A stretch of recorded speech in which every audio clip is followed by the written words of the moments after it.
Al igual que sucede con otros inventos, saber quién inventó la máquina de escribir resulta un tanto complejo.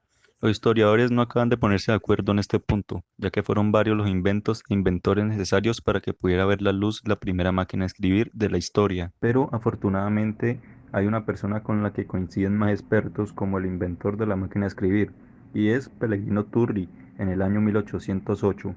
Es un mecánico italiano que es considerado uno de los primeros personajes en desarrollar este ingenio. No obstante, se conoce que existieron previamente más de 60 intentos o prototipos de máquinas de escribir.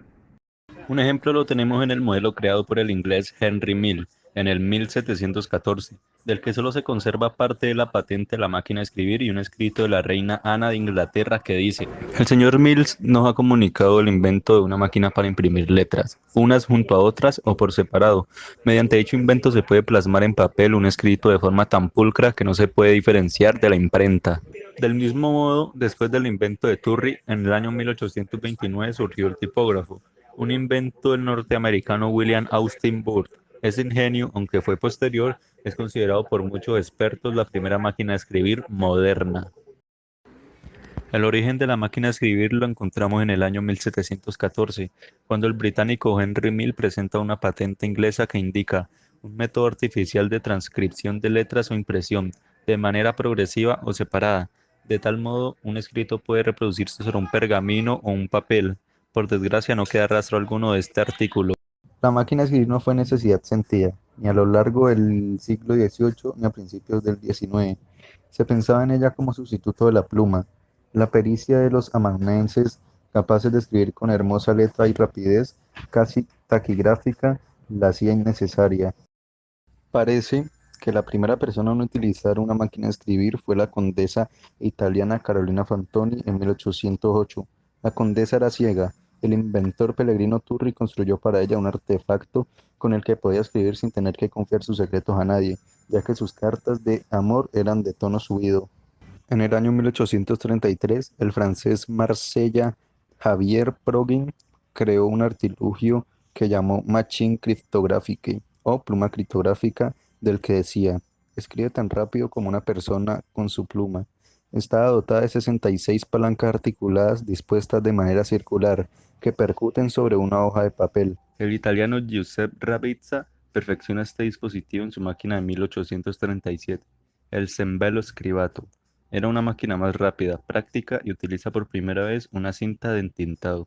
De 1838 a 1870, numerosas innovaciones suceden, tales como la alimentación de hojas mediante un rodillo o el sistema de escape para permitir el desplazamiento entre letras.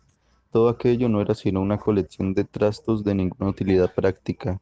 Fueron los estadounidenses Cristóbal Scholes y su ayudante Carlos Glidden de Wisconsin los que dieron un modelo de máquina de escribir aceptable.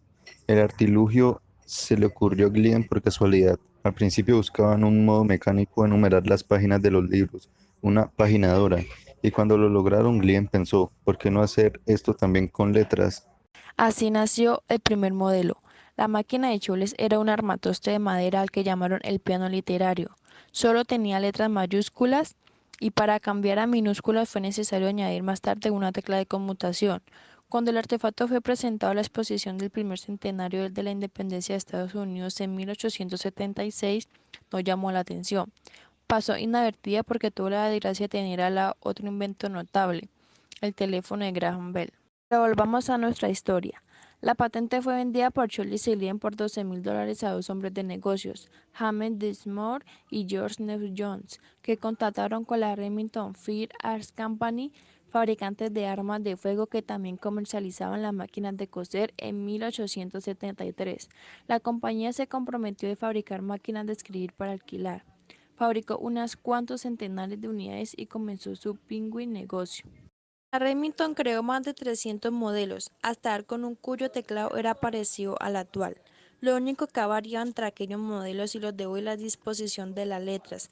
Aunque Chole se extendió de su invento, se sentía tan contento que escribió en una de sus últimas cartas: es sin duda una bendición para la humanidad, y en especial para las mujeres. Me alegro de haber tenido parte en ello. Hice algo mejor de lo que pensaba y el mundo se beneficia. Tenía motivos para enorgullecerse. La máquina de escribir había dado lugar a un oficio nuevo, acaparado enseguida por las mujeres. La dactilografía se veía como ocupación distinguida y digna, y elegante e incluso chic para las mujeres de la clase media que podían acceder hacia el mundo laboral e independizarse.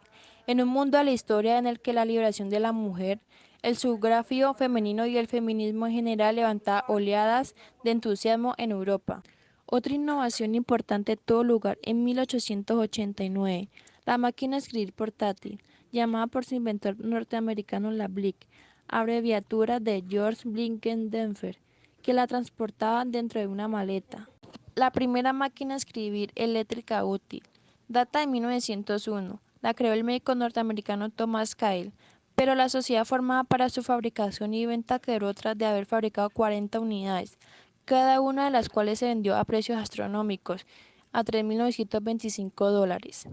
Lastimosamente la máquina de escribir se ha hundido. Es historia. Su fin llegó de repente, fue fulminante. Cuando parecía que ya no era posible llegar más lejos, en ese momento justo llegó su condena a muerte, la computadora.